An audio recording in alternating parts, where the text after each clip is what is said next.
Welcome back students. हमारा आज का टॉपिक है गारंटी ऑफ प्रॉफिट्स। कि प्रॉफिट जो है, अगर हमने किसी पार्टनर को गारंटी दी है कि आपको इतने प्रॉफिट्स मिलेंगे ही मिलेंगे, ठीक है जी, तो उसका मतलब होता है कि पार्टनर को एक गारंटी देना कि प्रॉफिट्स अगर हमारे कम भी हों तो भी आपको एक सर्टेन लिमिट दी जाती है कि आपको इतने प्रॉफिट्स हम देंगे ही देंगे। ठीक है जी। तो मैंने आपको ये मीनिंग जो है वो ऑडियो में समझा दिया है। सो अब हम एग्जांपल करते हैं इसके रिलेटेड। तो फर्स्ट एग्जांपल है, A B and C are partners in a firm sharing profits in the ratio 4:2:1. It is provided that C's share in profit would not be less than 37,500. It means that कि C को 37,500 से कम नहीं मिलेंगे। सो इसके guarantee profits कितने हो गए? 37,500। किसके हो गए? C के। Profits for the year ended 31 March 2019 was 1,57,500। और ये हम पहला केस कर रहे हैं जब सभी रिमेनिंग पार्टनर्स जो हैं वो क्या करेंगे? शेयर देंगे। जो भी डेफिसिट आ रहा है तो रिमेनिंग पार्टनर्स देंगे। तो रिमेनिंग पार्टनर्स में से कौन है? सी को अगर देना है तो रिमेनिंग कौन है? अब ए एंड बी। ठीक है जी। सो हम इसमें डालेंगे अपनी जर्नल एंट्रीज और उसी के साथ हम बनाएंगे profit and loss appropriation account. Guarantee of profit में याद रखना कि हम कौन सा अकाउंट बनाएंगे? P&L appropriation. सो सबसे पहले पी&एल एप्रोप्रिएशन में क्या चला जाएगा? Net profit by net profit, that is by net profit कितना आ गया? 1,57,500। ठीक है जी। अब हमने कुछ नहीं देना, कुछ भी यहाँ पर क्वेश्चन में interest on capital, drawing, salary, commission कुछ नहीं गिवन है। सो दैट मीन्स अब इसी को हम क्या कर देंगे? डिवाइड कर देंगे तीनों पार्टनर्स में। ठीक है जी। तो सबसे पहले थोड़ी कैलकुलेशन करके देख लें। सो अगर मैं प्रॉफिट्स की बात करूँ तो ए बी एंड सी 1,57,500 अगर हैं उसके प्रॉफिट्स। सो इसका मतलब है कि इनकी रेशो हमें दी हुई है। कितनी रेशो दी है? 4:2:1। सो अगर मैं करके देख लूँ 4 5 6 7, सो 4/7, 2/7 एंड 1/7। अगर मैं इसे करके देखूँ सो मेरे आंसर आ रहा है इसका 90,000, इसका आ रहा है 45,000 और सी का आ रहा है 22,500। ठीक है। पर यहाँ पर कितना कहा है? किसी को कितना देना है? 37,500 देना है।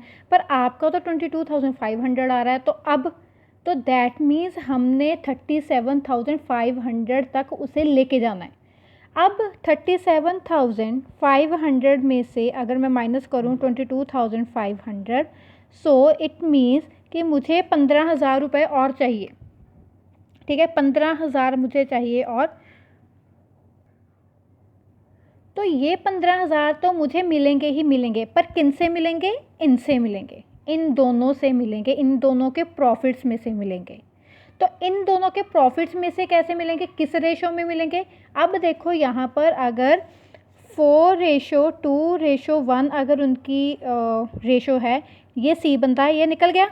बचे कौन? A and B.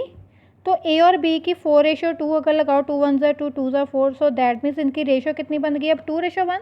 So that means ये जो 15,000 हैं वो उन्हें किस रेशो में मिलेंगे? 2:1 में। किसे मिलेंगे? सी में, सी को। और 2:1 में ये ए और बी उसे देंगे। ठीक है। सो ए को कितना प्रॉफिट मिला है?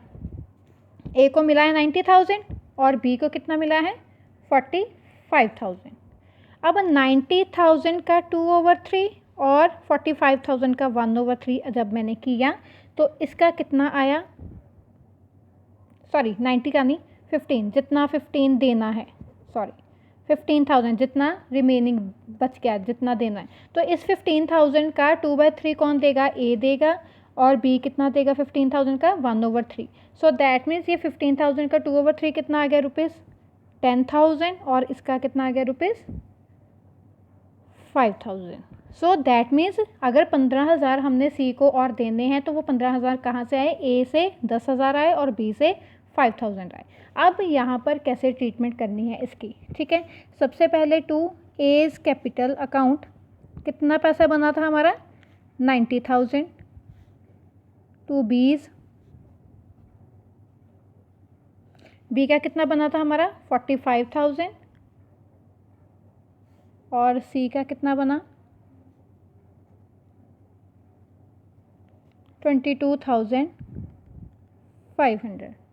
अब ए क्या करेगा, ए पैसे 10,000 देगा, बी 5,000 देगा और टोटल 15,000 किसे मिलेगा, सी को मिलेगा। सो ए के अकाउंट में से हमने क्या करना है, less C's share of deficiency. कितना देना है इसने, 10,000 देना है। सो इसके अकाउंट में कितने बचे अब, 80,000। बी से में लेस कर देंगे सी का शेयर ऑफ डेफिशिएंसी, कितना, 5,000। सो इससे कितना मिलेगा अब, 40,000। और यहाँ पर हम क्या करेंगे, add deficiency recovered from A and B. A से कितना मिला, 10,000, बी से कितना मिला, 5,000। सो 22,500 प्लस 10,000 एंड 5,000 आ गया 37,500। सो ये हो गया आपका बैलेंस।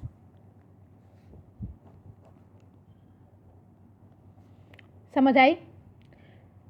पहले देखना है कि जितना भी आपके पास प्रॉफिट है पहले आपने कर देना है उस जितने भी पार्टनर्स हैं उनमें कर देना है डिस्ट्रीब्यूट। अब जो पर्सन गारंटी वाला है उसका प्रॉफिट और उसका जो गारंटी प्रॉफिट है उसमें देखना है कि कुछ डिफरेंस तो नहीं है। अगर तो ये अमाउंट ज़्यादा, अगर मान लो कि बी होता और बी को आपने 37,500 देने होते बट उसका 45,000 निकल गया, सो दैट मीन्स अब 45,000 ही उसके अकाउंट में जाएगा। आप कम नहीं कर सकते, ज़्यादा हो जाए कोई बात नहीं अगर प्रॉफिट का शेयर जाता है, लेकिन अगर कम हो रहा है तो क्या करना है, जितने पैसे से कम हो रहा है वो पैसा कौन देगा, रिमेनिंग पार्टनर्स देंगे। किस रेशो में, उस पार्टनर को निकाल के जो पार्टनर्स बने उनकी रिक्वायर्ड रेशो में डिस्ट्रीब्यूट कर देंगे। इसका मतलब ये है कि ए अब 10,000 देगा और बी कितना देगा, 5,000 रुपये देगा। तो जितना देगा वो इन दोनों जो दे रहे हैं उनके अकाउंट से लेस हो गए और जिसको देगा उनके अकाउंट में क्या हो गया, प्लस हो गया। तो इसकी 37,500 और 37,500 इक्वल हो गया। क्लियर जी। सो अब इसकी जर्नल एंट्रीज सबसे पहले हमने ये जो नेट प्रॉफिट वाली वे डालनी है। तो ये कौन सी एंट्री आ जाएगी आपकी, profit and loss account debit to profit and loss appropriation account. कितनी अमाउंट, 1,57,500। ठीक है जी।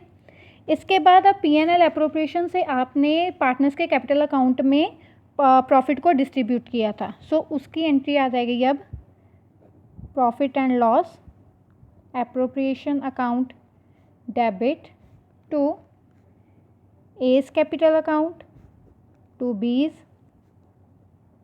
To seize.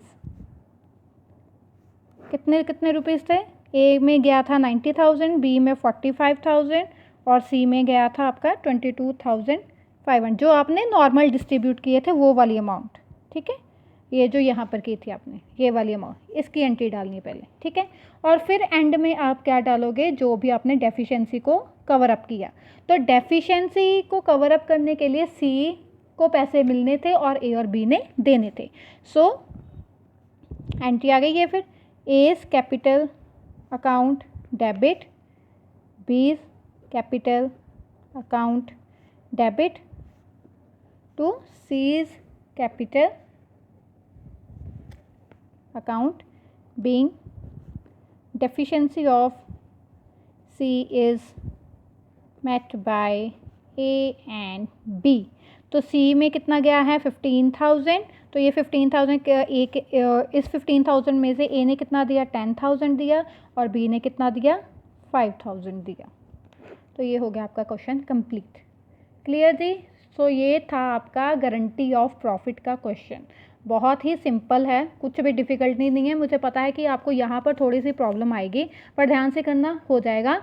सबसे पहले जितने भी प्रॉफिट है उनको डिस्ट्रीब्यूट करो, फिर देखो जो गारंटी वाला पर्सन है उसे कोई कम तो नहीं आ रहा, कम आ रहा है तो कितने से आ रहा है, जितने से आया है उससे जो अपने रिमेनिंग पार्टनर्स है उनकी रेशो लगा के उन्हें डिवाइड कर दीजिए, और जो पार्टनर्स पैसे दे रहे हैं उनके अकाउंट से माइनस, और जिस पार्टनर को दे रहे हैं उसके अकाउंट में प्लस कर देना है। ठीक है जी, तो आपका आ जाएगा यहाँ पर आंसर। क्लियर जी।